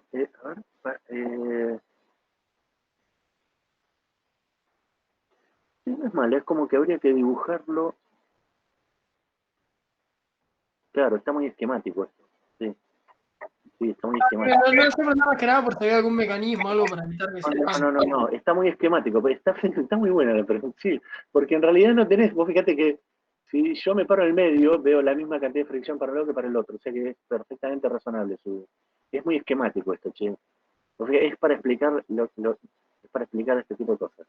Ahora parate, ahora probablemente se entiende un poquito mejor en la medida que avanzamos. Pero volvemos sobre el tema. Es tan esquemático que este tipo de esquemitas termina siendo un poco mareante. Por ahí acá, en la estrangulación se entiende más, ¿entendés? Porque fíjate que cuando yo apriete el material que está acá en el medio, esto es simétrico, me va a llenar una cavidad igual que la otra, que es exactamente lo que está diciendo vos. ¿Entendés? Lo que pasa es que acá, vos fíjate que lo que se alargue para allá va a ser como una chapita finita como esto, ¿entendés? Mientras que para acá, como le hice una cavidad, y acá levantó presión, me tiende a llenar la cavidad, ¿entendés? Claro, sí, te hace como una chapita de lo que estás apretando. Finita. Rebordeado. Pero ahora vas a ver por qué se usa esto. Pues, fíjense las cosas que se pueden hacer aprovechando este tema de, en realidad, que no tiene fricción, ¿no? Suponte que yo quiero fabricarme esta piecita, entonces esto es una pavada, ¿no? Pero lo que pasa es que probablemente a esta pieza yo después le hago algún otro proceso y necesito más material en los extremos, ¿cierto? Entonces, ¿cómo hago? Le quiero reducir la sección y me quiero acomodar material hacia los extremos. Lo que se hace es, sobre esta pieza, yo aprieto, me pongo en una estampa plana, ¿no es cierto? Así, y le ponen una pieza en forma de cuña, ¿no es cierto? O sea, apretan y la cuña me genera estas ranuras, ¿no es cierto? Entonces, es como que estoy dividiendo el material y después vienen y apretan acá, apretan acá, apretan acá y van aumentando este largo y reduciendo el espesor, ¿se entiende? Fíjate que lo que estás haciendo es un poco parecido a esto, vos querés ir orientando el material, ¿tá? Y fíjense que se va haciendo por etapas, Esto típicamente con una prensa o con un martinete, porque yo voy golpeando y golpeando y golpeando, es una cosa que voy haciendo por etapas. Este es un caso más alevoso, ven que se ve la formita del apretado acá. Fíjate que en este caso, yo estoy aprovechando el hecho de que en esta dirección el tipo no tiende a expandirse, porque tienes más fricción acá que la que se desarrolla en sentido longitudinal. Entonces, ¿entienden? Si no, lo haría como si fuera una chapa acá. No es lo que pasa, sino que yo voy haciendo pequeños, voy apretando en etapas y voy consiguiendo alargar la pieza. ¿Entiende lo que quiero hacer? Este sería otro caso, ¿ven? que tengo una barrita, acá voy a usar una estampa como esta, entonces voy apretando. Esto parece una pavada, porque así parece un clavo, ¿no? Pero así se fabrica, por ejemplo, un eje de turbina de vapor que capaz que tiene medio metro de diámetro. Es una bestia, lo pueden ver, pueden ver algún video. Bueno, ven que se pueden obtener una variedad de piecitas así. Acá tenemos otro caso donde cortás y orientás el material para irte generando la pieza. Piensa que uno no se imaginaría que las obtienen simplemente apretando la temperatura contra dos estampas planas. Este sería un ejemplo de, por ejemplo, un forjado de un eje grande, o puede ser, por ejemplo, una línea de eje de un buque grande, ¿cierto? Es un cilindro, un diámetro muy grandote, tengo que tener buenas propiedades mecánicas. Entonces, se forjan, o un eje de una turbina de gas o una turbina de vapor. Fíjense que yo voy a partir de un tocho que tiene forma bastante cilíndrica, ¿y cómo hago para irme generando una cosa que también tiene simetría de revolución? Es un cilindro. Bueno, se va rotando. Eso, véanlo filmado, es un trabajo de hormiga esto, muy, muy, muy, digamos, tedioso, pesado, ¿no? Laborioso.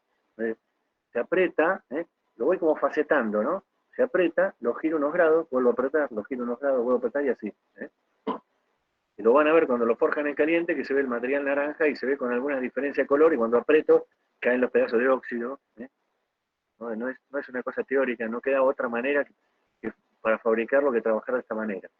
Y son estampas enormes, un peso muy, muy grande.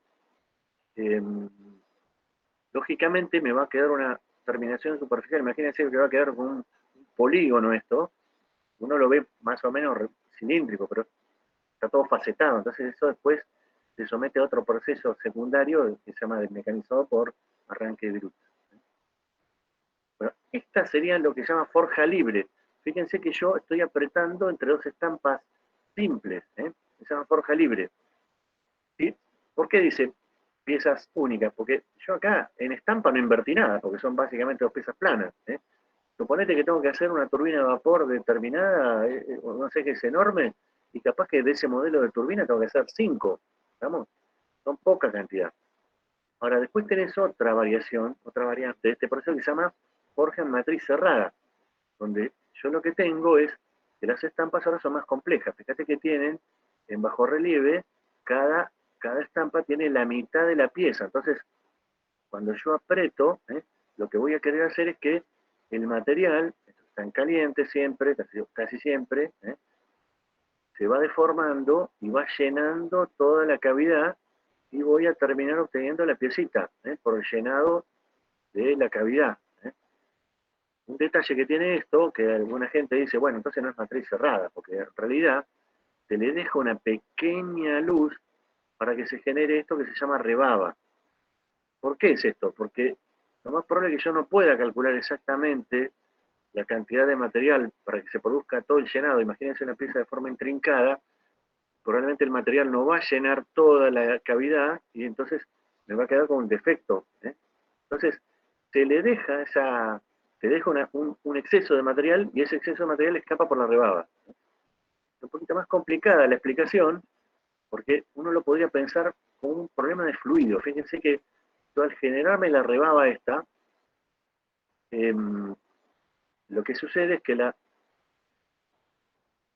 perdón, perdió la transparencia acá.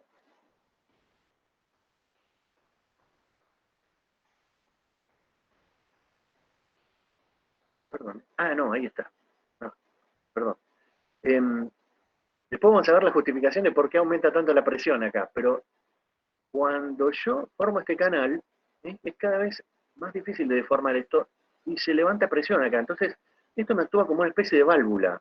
Esto me garantiza que yo tenga una presión suficientemente importante acá como para que se llenen todas las cavidades. Suponete que sea medio intrincada la piecita, para que se llene toda la cavidad y me quede la pieza completa.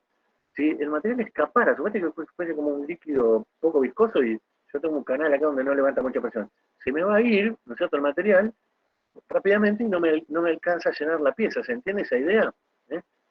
El truco con el diseño del canal este de la rebaba, que se llama este material sobrante, se llama rebaba, es que se levante suficiente presión como para que se llene la cavidad, sin que se me llegue a romper la máquina, ¿no? Porque imagínate yo, en una máquina mecánica, aprieta y la presión empieza a subir y puedo terminar rompiendo. Entonces, hay un compromiso ahí, ¿cierto? Esto que tienen acá, fíjense, es la carga de forjado contra la carrera de la máquina. Ahora vamos a ver como un esquemita de la máquina, pero cuando yo empiezo a bajar, la presión empieza a aumentar, ¿no es cierto?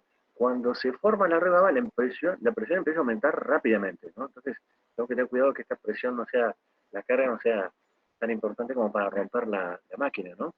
Pero tiene que ser suficientemente grande la presión como para que me llene todos los detalles.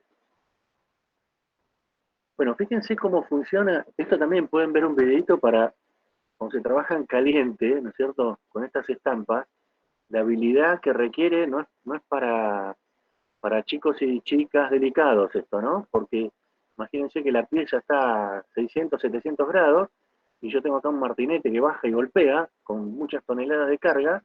Entonces yo tengo básicamente una pinza larga y vengo con un pedazo de metal caliente, lo apoyo acá, ¿no es cierto? Baja el martinete y golpea, y fíjense la forma que tiene. ¿Esto por qué?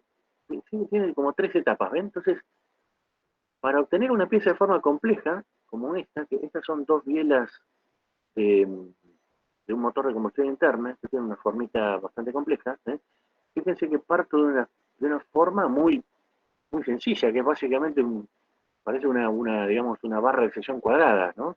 Acá tengo 3 etapas, ¿no? En este caso tengo más, pero es para que vean la idea, ¿no? Fíjense que yo voy deformando por etapas. La idea es que voy acumulando material en ciertas partes y sacando material de otras. Fíjense, necesito material acá porque quiero formar acá la cabeza de la biela. ¿tá? Y acá también necesito una cantidad un poquito más pequeña de material porque necesito acá el perno de pistón. ¿tá? Entonces, esta parte, que es como un perfil en doble T, más, digamos, con menor cantidad de material, yo lo voy sacando el material de acá, ¿ven?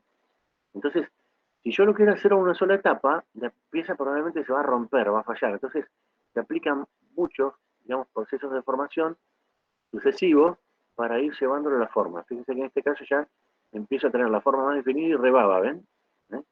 Después, en un proceso de corte, baja, digamos, un golpe, una estampa, corta la rebaba, y después voy a tener que cortar acá porque estos son 2 bielas en realidad, ¿no?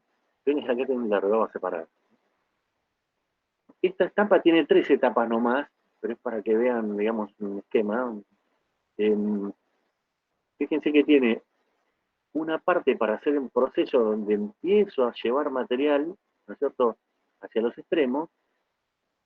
En esta otra que no se alcanza a ver, tengo como una segunda etapa, que me vendría más algo como esto, y después ya tengo una dimensión final, que sería esto que tienen acá. Entonces yo golpeo acá, a veces se da más de un golpe, digamos, entonces baja el martillo y boom, boom, golpea 3 veces, ponele, golpea acá, saco, pongo acá, doy 2 o 3 golpes y después pongo acá.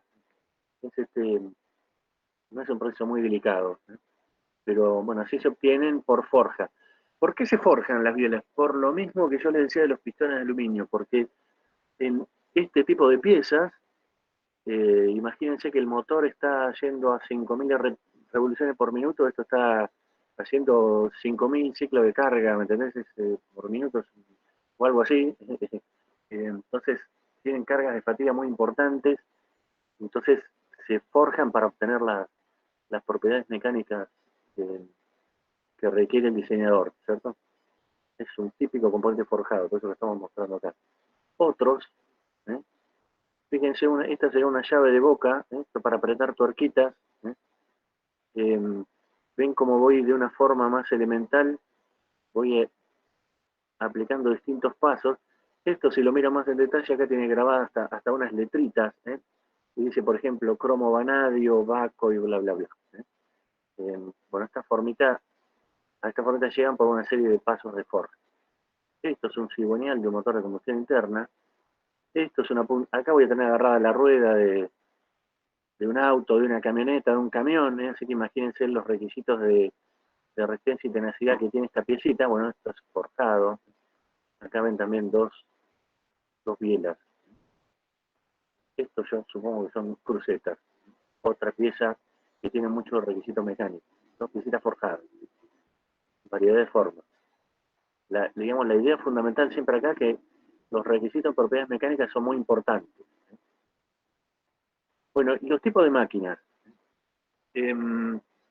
Hay dos maneras de hacer esto: a los golpes, con martinetes, o con prensa. La prensa puede ser mecánica o hidráulica, pero ¿cómo funcionan los martinetes? Esto es demasiado antiguo, así que no voy a hablar. Fíjense, acá tienen un proceso de forja en matriz, un proceso de forja libre. Acá tenemos una pesita, las estampas. ¿Y cómo hago yo para golpear acá? Bueno, le doy presión de vapor a un pistón, esto sube, y después le doy presión en sentido contrario, y baja esto violentamente. ¿Cuál es la ventaja que tengo con este tipo de máquinas? Que la productividad, digamos, es bastante elevada, porque yo acá puedo dar muchos golpes por minuto, ¿tá? Esto tiene, digamos, algunas limitaciones con el tema de que no lo puedo hacer en cualquier lado porque es terriblemente violento. Entonces van a ver en muchas fábricas que yo tengo forja o tengo estampado de chapa y ni loco puedo usar estas máquinas porque desarmo la fábrica, ¿cierto? La ventaja que tiene en los procesos en caliente es que doy muchos golpes, con lo cual es productiva, y además la estampa está poco tiempo en contacto, porque un proceso de golpe está poco tiempo en contacto con la pieza. Entonces, al no calentarse tanto, la estampa no se desgasta tan rápido, ¿no es cierto? Esta es la máquina más tradicional en forja. Esto se usa desde los principios de la revolución industrial, ¿cierto? Los primeros países en desarrollar se usaban para forjar piezas importantes de máquinas, de motores de vapor, de todo ese tipo de cosas que se en esa época, usaban este tipo de máquinas. Modernamente usamos más bien este tipo de máquinas, que son prensas. Acá las velocidades de formación son mucho menores. Fíjense que acá tienen un proceso de forja en matriz, forja cerrada, matriz cerrada.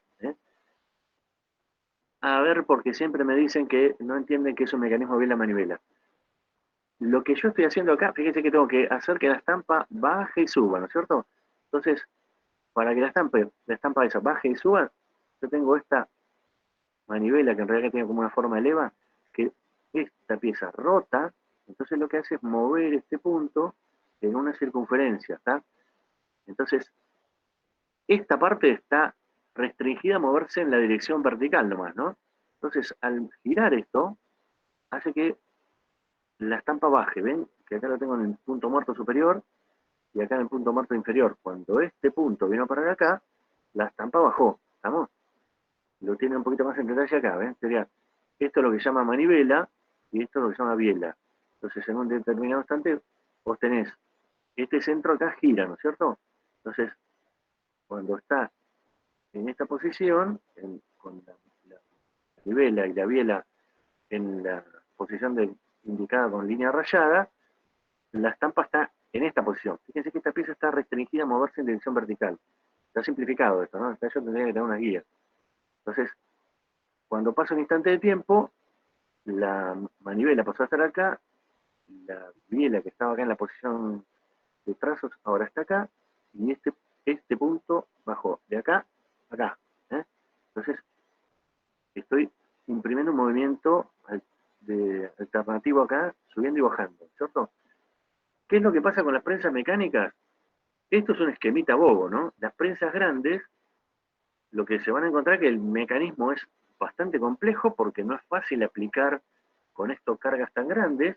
Aparte, hay que guiar exactamente esto porque si no se tuerce cuando aplica la carga. O sea, el diseño mecánico se termina complicando bastante.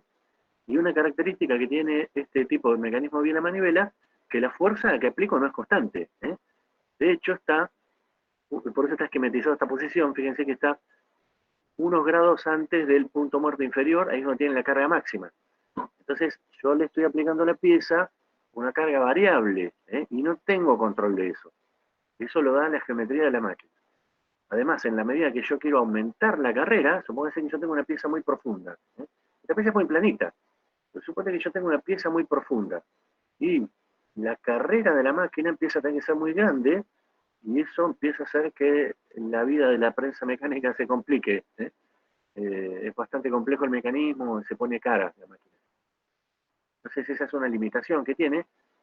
Yo voy a tender a usarla, típica pregunta de parcial, para piezas que son más bien chatitas. Ese problema no lo tengo en la prensa hidráulica, porque en la prensa hidráulica yo lo que tengo es un pistón. ¿Piezas chatitas, dijo, profe? Sí, señor, que esa profundidad, discúlpeme la forma de hablar. Piezas de poca profundidad. Sí, ¿se entiende? Vos fíjate lo que pasa acá, ¿ves? Que no necesitas mucha carrera para hacer esto. Ya necesitas más, porque es más profunda la pieza, ¿entendés? ¿Qué es lo que pasa con Bien. las... ¿Sí? ¿Qué es lo que pasa con las prensas hidráulicas? Yo tengo ahora un pistón, le pongo presión, un fluido hidráulico acá, y el pistón baja. ¿Qué pasa? Que la carga ahora va a ser constante, porque depende del área del pistón y de la presión del fluido. Entonces yo voy a tener una fuerza constante en toda la carrera, y esa carrera no va a estar tan limitada. Entonces, para piezas que sean más profundas, y donde yo quiero tener más control de carga, la prensa hidráulica es mejor. ¿Cuál es el problema con la prensa hidráulica? Que, digamos, yo voy mucho más lento, es más difícil darle velocidad. Entonces, mucha velocidad acá, menos en la mecánica y mucho menos en la hidráulica. Cuando yo voy a alta temperatura, el problema de ese tiempo de permanencia, porque yo la vengo deformando lento, fíjense que me está introduciendo en una serie de cuestiones, ¿no? Voy a tener más transferencia de calor entre la pieza y la estampa, con lo cual se me va a enfriar la superficie de la pieza, eso no es deseable, imagínate que es más difícil de deformar, recristaliza distinto y una larga lista, etcétera, y además la estampa al estar caliente se desgasta más rápido, eso es un tema que hay siempre acá, el tema del desgaste de la vida de la estampa, ¿no es cierto? Pues eso influye muchísimo en los costos. Entonces, esa es, digamos, una desventaja de la prensa hidráulica. La ventaja que tienen hoy en día con la hidráulica, se imaginarán los electromecánicos, esto yo lo puedo pensar como un actuador acá, donde prácticamente hago lo que se me da la gana, lo programo para hacer lo que se me da la gana. La mitad del recorrido se para y dice buenas tardes, cualquier cosa hago, porque tengo un control total. La máquina mecánica es más boba, digamos, porque me la determina la geometría de la máquina, la carga, y la variación de la carga va a ser una especie de sinusoide, y eso me lo da la geometría, no lo puedo controlar. Con la de vapor, obviamente, pasa exactamente lo mismo. No tengo control. Ahora con María Emilia van a ver por qué nos interesa hacer algunas cuentas acá. ¿Cómo haría yo para... Suponete que yo tengo que diseñar el proceso de fórmula de una pieza muy compleja. Ponerle una biela, ¿no? Pero una pieza de un motor de turbina de gas, o los discos de una turbina de gas. Una pieza muy cara, muy compleja. ¿Cómo haría hoy en día para diseñar el proceso y para estudiarlo? Y lo más probable es que empiece haciendo, antes de hacer alguna experiencia, un modelo de elementos finitos, ¿no es cierto? Te va a andar bastante bien para estimar las cargas y para ver si me va a aparecer algún defecto, modelo. Pero eso es algo que es propio de especialistas y, digamos, no nos va a servir en este contexto. Pero una cosa que sí podemos hacer usando modelos analíticos y fórmulas aproximadas, y una cosa que es muy útil, es estimar las cargas. Por ejemplo, en el caso de la forja, estimar la carga máxima que va a estar involucrada en un proceso de forja. Entonces, ¿eso qué me permite hacer, estimar la carga máxima? Estimar el tamaño de la máquina. Si yo tengo el tamaño de la máquina y el consumo de potencia, entonces yo puedo hacer una buena estimación de costos. Y ese es un objetivo no menor. Antes de empezar a complicarme con un modelo complejo, propio de especialistas, yo puedo hacer una estimación previa de la carga. Bastante buena aproximación. María Emilia, ¿estás ahí? Hola, sí, acá estoy. Ah, estaba tardando, tengo un retardo, ¿no? ¿Estás acá en Argentina? Lo que pasa es que tenía el micrófono apagado, lo tenía que prender. Pero tenías que decir que no, tenías que decir que estabas en Cancún, en Tailandia. Bueno, escuchen, ahora lo van a ver con un poquito más de detalle con María Emilia, pero ven que con una pequeña serie de fórmulas sencillas uno puede hacer un estimado de la carga. ¿Qué es lo que pasa con un proceso de forja? Esto ya lo adelantamos, fíjense, en este caso quise reducir la altura de un cilindrito y en vez de quedarme un cilindro con un diámetro uniforme, se abarriló. ¿Por qué se abarrila? Porque tengo fricción entre las estampas y la pieza. Entonces, porque tengo la fricción, me aparece como consecuencia un estado de deformación no uniforme.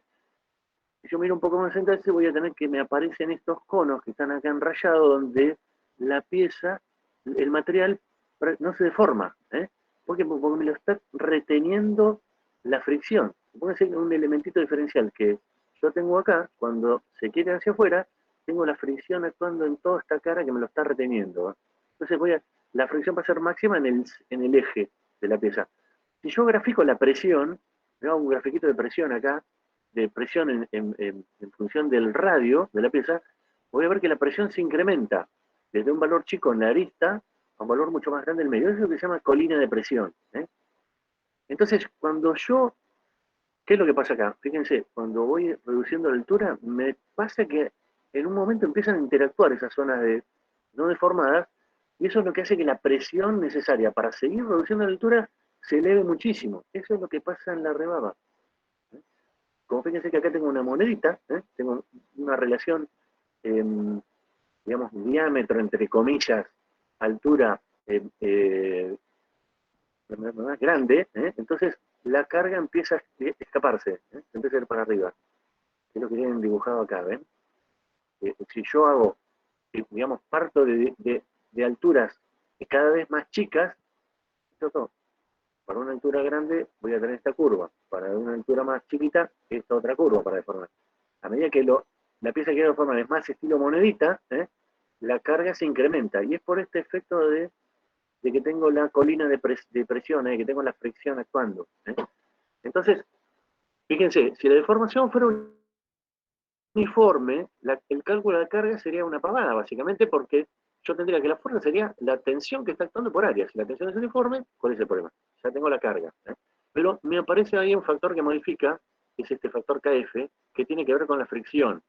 Entonces, se puede calcular, lo van a ver si quieren, en alguna referencia bibliográfica, puedo hacer la cuentita y voy a llegar, asumiendo que tengo fricción tipo Coulomb acá, ¿no es cierto? ¿Se acuerdan? De la fuerza de fricción es mu por n, entonces me aparece un coeficiente de fricción mu, esto lo tengo tabulado, por eso es ese modelito sencillo.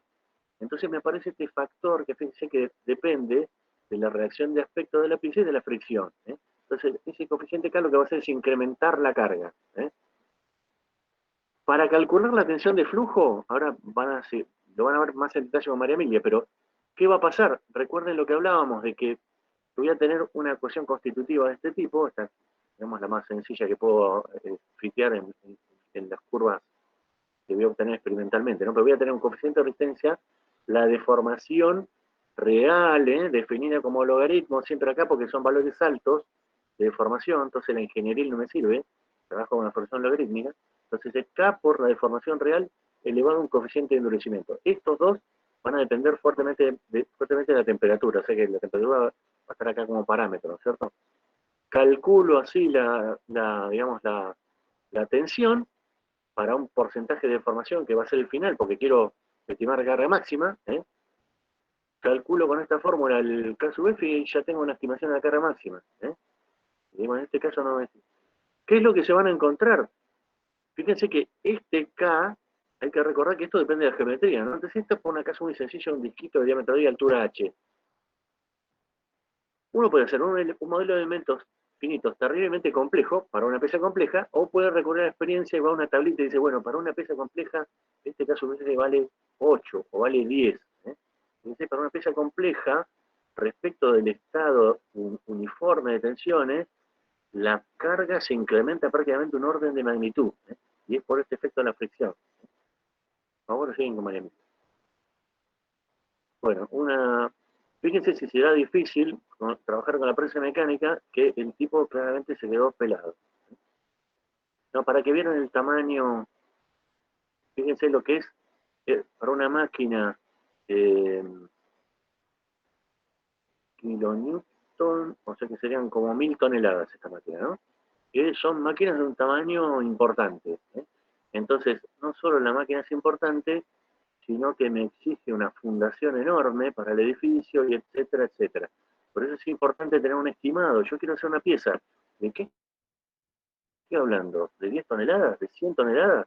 ¿De 2000 toneladas? Porque los costos se disparan mal. Entonces es importante, aunque sea, tener una estimación. ¿De qué estamos hablando? Quiero hacer una piecita para un calefactor y la prensita esta es una prensita de este tamaño acá, o necesito una tremenda prensa y una tremenda fundación. Bueno, ya casi termino.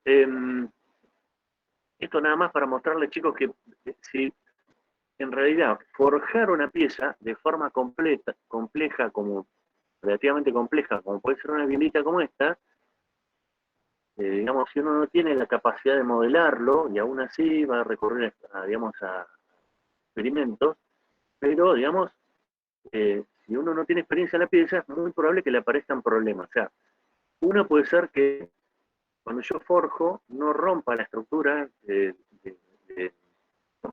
lingote, la estructura de solidificación, que es un requisito que yo tengo porque quiero mejorar la tenacidad y la ductilidad. Puede pasar que tengo una penetración incompleta del forjado, como decía acá, porque no tengo, en una zona no tengo suficiente porcentaje de deformación, no rompo la estructura del lingote.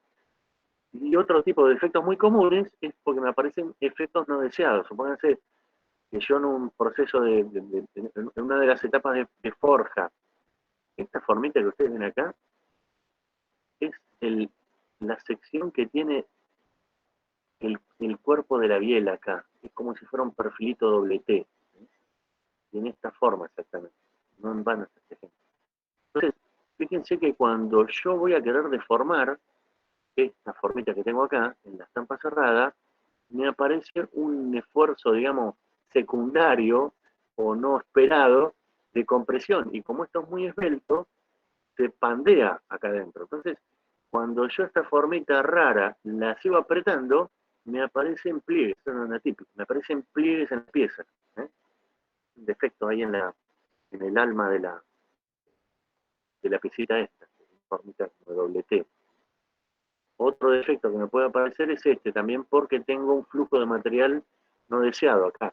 Aprieto el alma esta y entonces tengo un flujo fuerte de material hacia afuera acá y se termina como haciendo una intrusión y me genera fisuritas.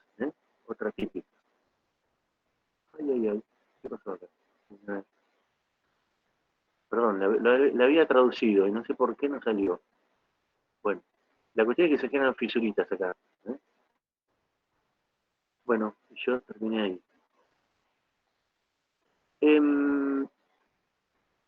¿Alguien hizo una pregunta del tema de fórmulas que le faltaban? Por favor, a ver si se la hace a María Emilia, a ver de qué, porque no me quedó claro de qué estamos hablando.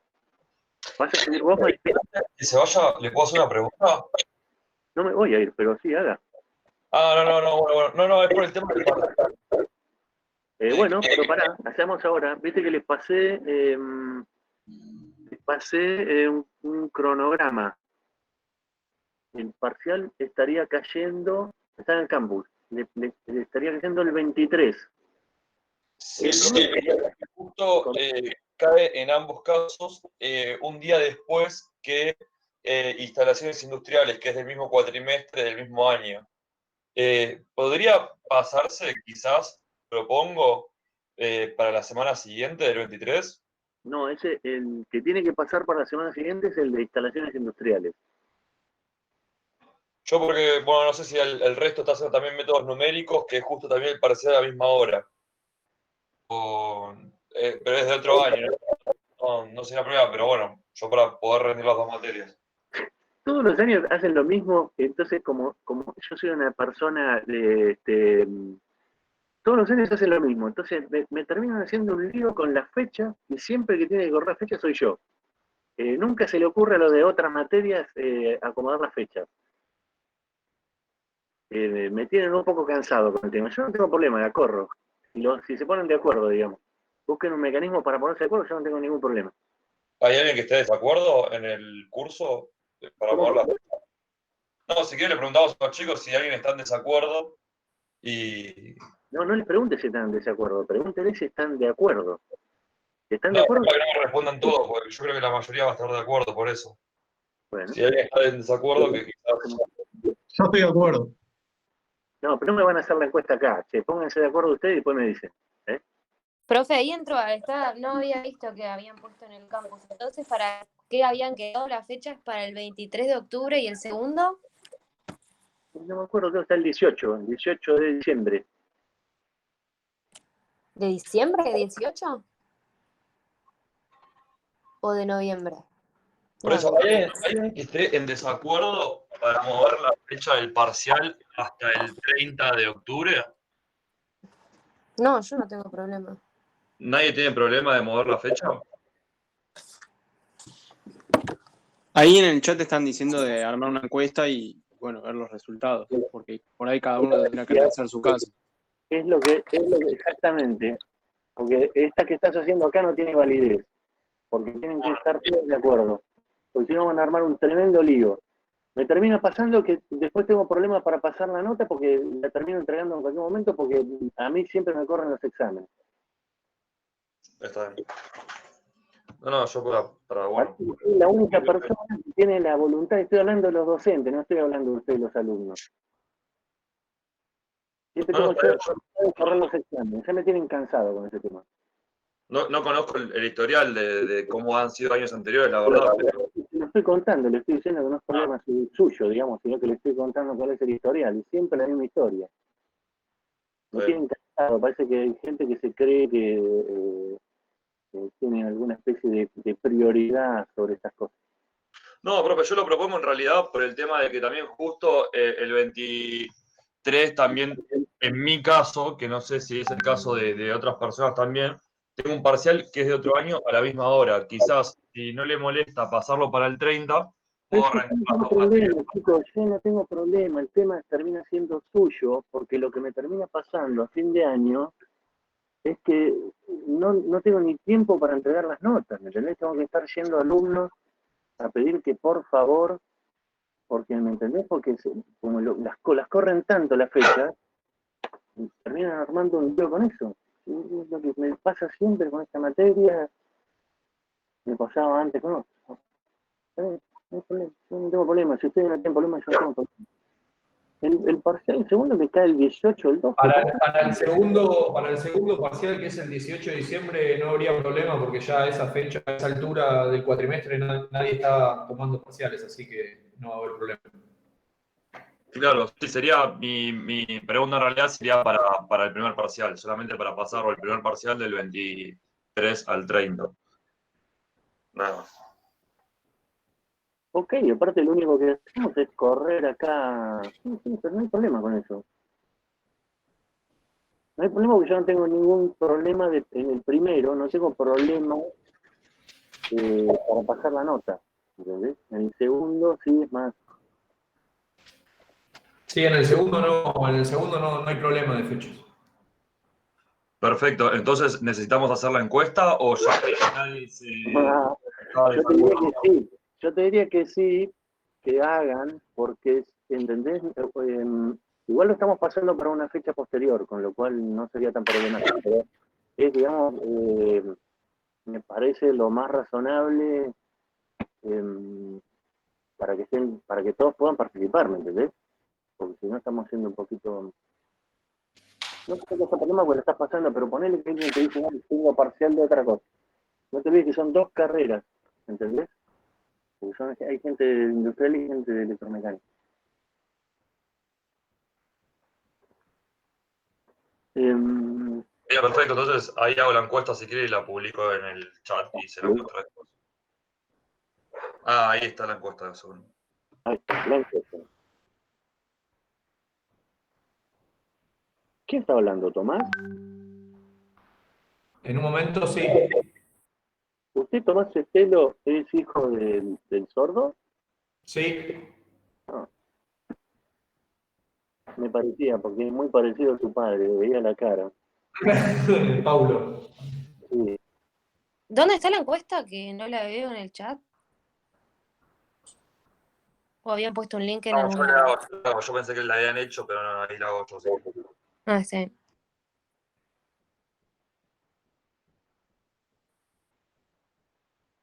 Claro, voten tranquilos y lo hablamos, no es grave, todavía tenemos tiempo, chicos.